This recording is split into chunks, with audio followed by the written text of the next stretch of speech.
আসসালামু আলাইকুম। স্বাগত সবাইকে। আশা করি সবাই অনেক অনেক ভালো আছেন।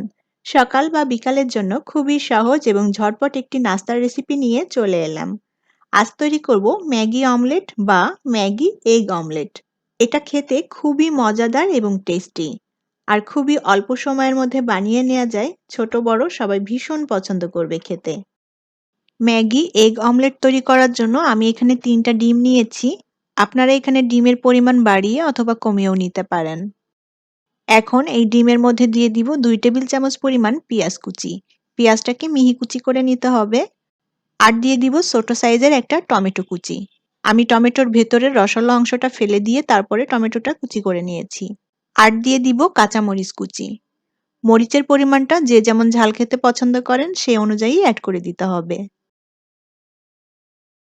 আর দিয়ে দিব সামান্য পরিমাণ গোলমরিচ গুঁড়া। স্বাদমতো লবণ দিয়ে দিব। এবার একটা চামচ দিয়ে আমি ডিমটাকে খুব ভালোভাবে ফেটিয়ে নেব।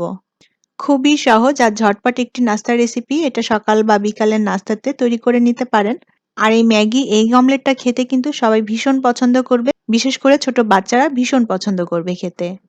আমি ডিমটাকে খুব ভালোভাবে ফেটিয়ে নিয়েছি। আর এখানে ম্যাগি এগ অমলেট তৈরি করার জন্য আমি এখানে ম্যাগি 2 মিনিটসের একটা মিনি প্যাকেট নিয়েছি। প্রথমে আমি ম্যাগি নুডলসটা সেদ্ধ করে নেব। তার জন্য আমি নুডলসটাকে একটু ভেঙে নিয়েছি ৪ টুকরো করে। এবার নুডলসটা সেদ্ধ হওয়ার জন্য পরিমাণ মতো পানি দিয়ে দিব। এখন নুডলসের প্যাকেটের মধ্যে যে মশলাটা থাকে সেই মশলাটা দিয়ে দিব। আমি এখানে মশলাটা পুরাটা দিলাম না, সামান্য একটু রেখে দিয়েছি পরবর্তীতে ব্যবহার করার জন্য। আর এখন দিয়ে দিব খুবই সামান্য পরিমাণ লবণ।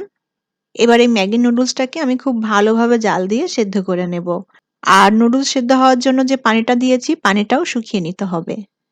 আমি নুডলসটা খুব ভালোভাবে সেদ্ধ করে নিয়েছি। আর যে পানিটা দিয়েছিলাম পানিটাও শুকিয়ে গিয়েছে। আর নুডলসটাকে এভাবে ঝরঝরে করে সেদ্ধ করে নিতে হবে। তবে নুডলসটা যেন খুব ভালোভাবে সেদ্ধ হয়ে যায় সেদিকটাও খেয়াল রাখতে হবে। নুডলসটা ভালোভাবে সেদ্ধ করে নিয়েছি। এখন এটা চুলা থেকে নামিয়ে নিব।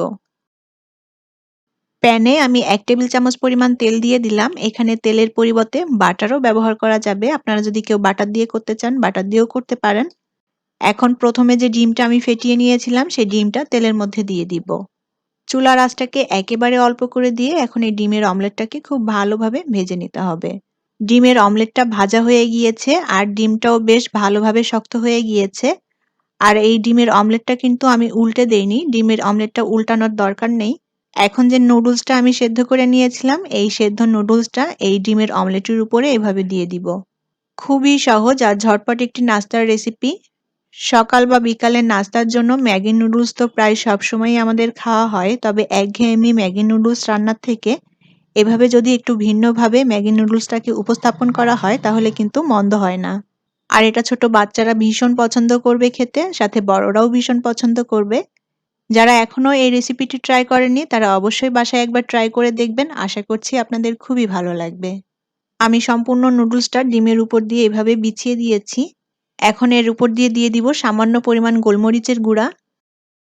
আর দিয়ে দিব নুডলসের মধ্যে যে মসলাটা ছিল সেই মসলাটা আমি কিছুটা পরিমাণ রেখে দিয়েছিলাম। সেই মসলাটা উপর দিয়ে এভাবে ছড়িয়ে দিব। আর এই পুরো সময়টাতে চুলার আঁচটা কিন্তু অবশ্যই অল্প রাখতে হবে, তা না হলে কিন্তু ডিমটা পুড়ে যাবে। এখন এই নুডলসের উপর দিয়ে আমি টমেটো সস দিয়ে দিব। আর টমেটো সস দিলে খেতে খুবই ভালো লাগবে। টমেটো সসটা দেওয়া হয়ে গিয়েছে। এখন ডিমটাকে আলতো করে এভাবে ভাঁজ করে দিব। আমার ম্যাগি অমলেট বা ম্যাগি এগ অমলেটটা তৈরি করা হয়ে গিয়েছে। এখন এটা চুলা থেকে নামিয়ে নিব।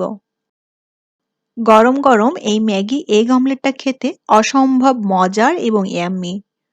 প্রতিদিন একই রকম করে ম্যাগি নুডলস রান্না করা বাদ দিয়ে এভাবে যদি ম্যাগি নুডলসকে একটু ভিন্নভাবে উপস্থাপন করা হয় তাহলে কিন্তু সবাই ভীষণ পছন্দ করবে। আর এটা খেতেও ভীষণ মজার। আশা করি আমার আজকের এই রেসিপি আপনাদের ভালো লেগেছে। আর ভালো লাগলে অবশ্যই লাইক এবং শেয়ার করবেন। আর এরকমই সব মজার নিত্য নতুন রেসিপি পেতে আমার চ্যানেলটি সাবস্ক্রাইব করে আমার সাথেই থাকবেন। অসংখ্য ধন্যবাদ জানাচ্ছি এতক্ষণ সাথে থাকার জন্য। সবার সুস্থ ও নিরাপদ জীবন কামনা করি। ভালো থাকবেন সবাই। আল্লাহ হাফেজ।